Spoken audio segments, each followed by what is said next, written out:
Hello. Hi.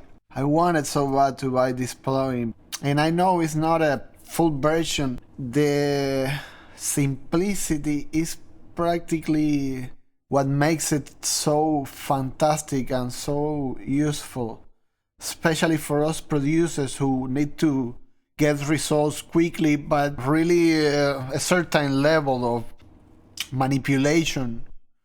And this plugin has it all. I want you to listen to this first.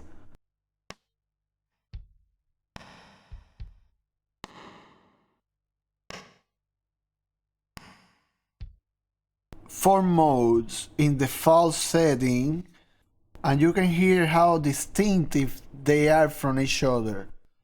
Plate is rich, bright, and immediate.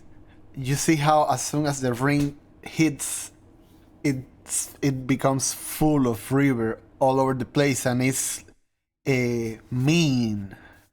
It's a very strong reverb. Check this out.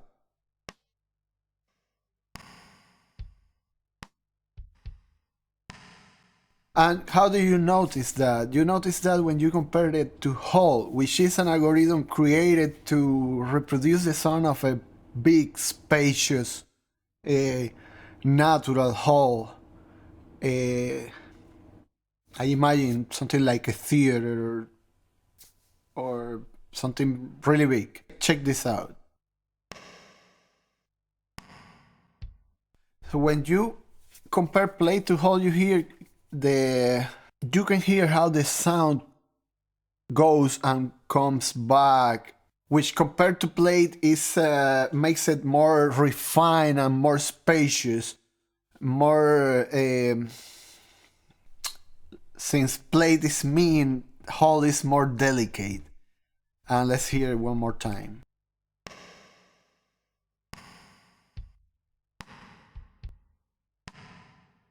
Ambience. Let's get there.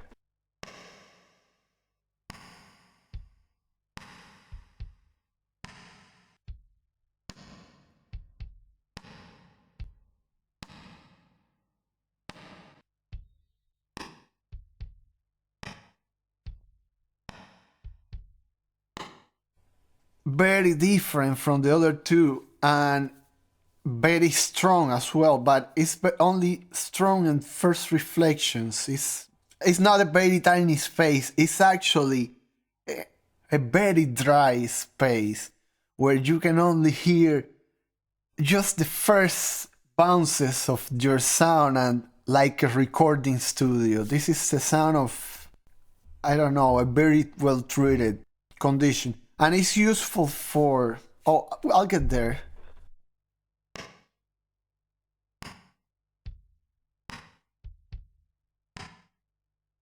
So when you compare it to Room, you notice that Room has similar qualities to Hall.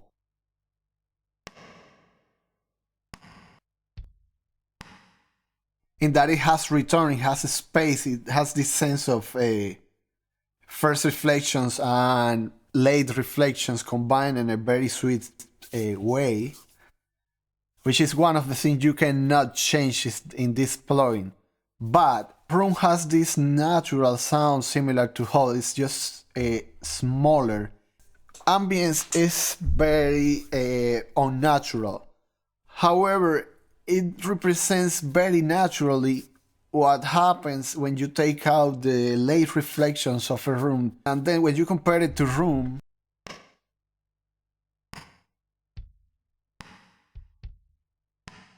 you notice that Room has a quality more similar to Hall.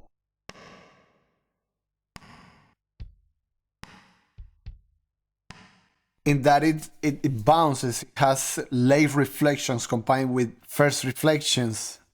And then ambience would be like only that first reflections part.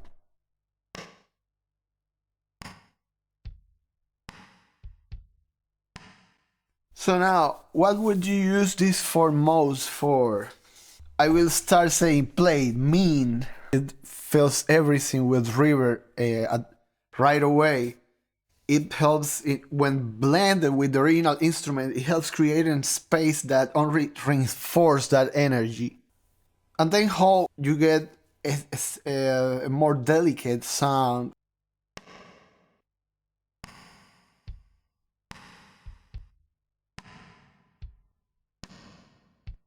You get a sound that feels less the spectrum and is more realistic. Then ambient.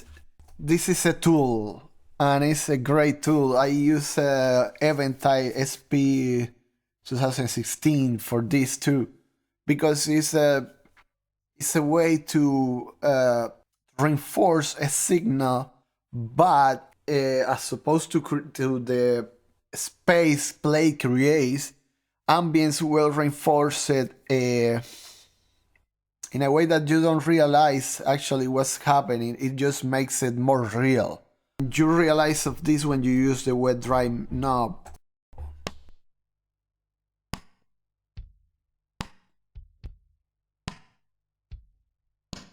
Then room.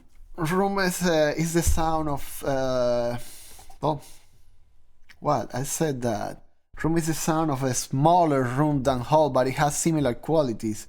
So what would I use room? For the same reasons I would use hall, but when I wanted more intimate.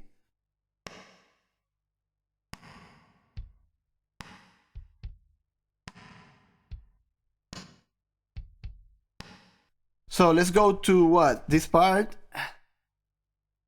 Well, first let me explain. These knobs right here, these buttons right here, they just remember the last position and compare it with the previous one. So if you play here, so if I press here, for example, you see it moves, but if I move it, then it will change from the last one. Same with this.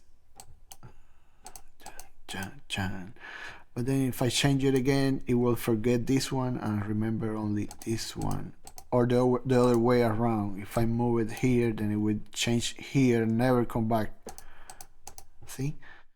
Reverb time. Double click, resets to default. Isn't that right? No. Default preset is one thing, and then default setting is another thing. You can mess with this, but the default position gives you a pretty well balanced, a good starting point. How does it sound? Let's try the most crazy of them all.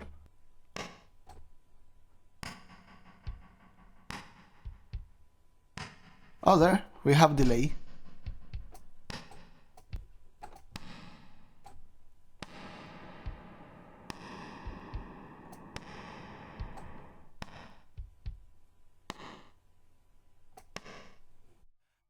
Oh yeah.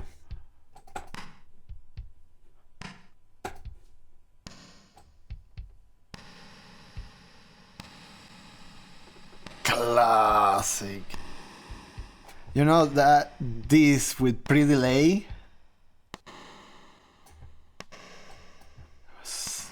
those vocals in the Bad Bunny and the album that Bad Bunny just released last year, this thing, and then a little cut on and the high frequency, maybe low frequency.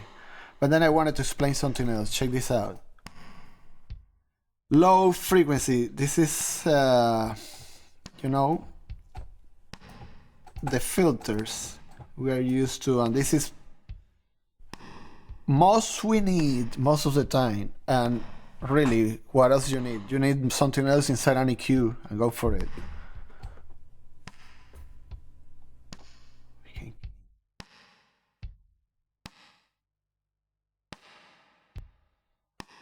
I don't know if you noticed, but if you make a very short hold, you can simulate an ambience too, or you can get it close to room with different qualities and whatever they put inside, which is what you cannot mess with, which is great for some people I know. That's me. Pre-delay. Well, these two filters are fantastic. You have a vocal, you cut a lot of highs. You have drums, You probably want to cut a little bit of lows, not too much. What?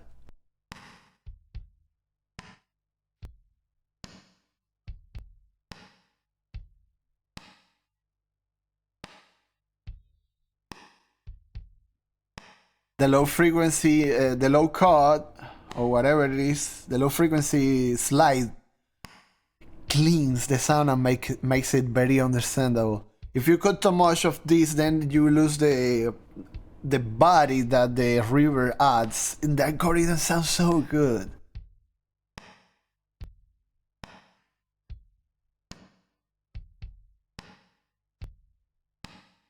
This one cleans too, because that's what they do. And then, you know, pre-delay. Well, if you move the mouse wheel, it will move in increases of 11.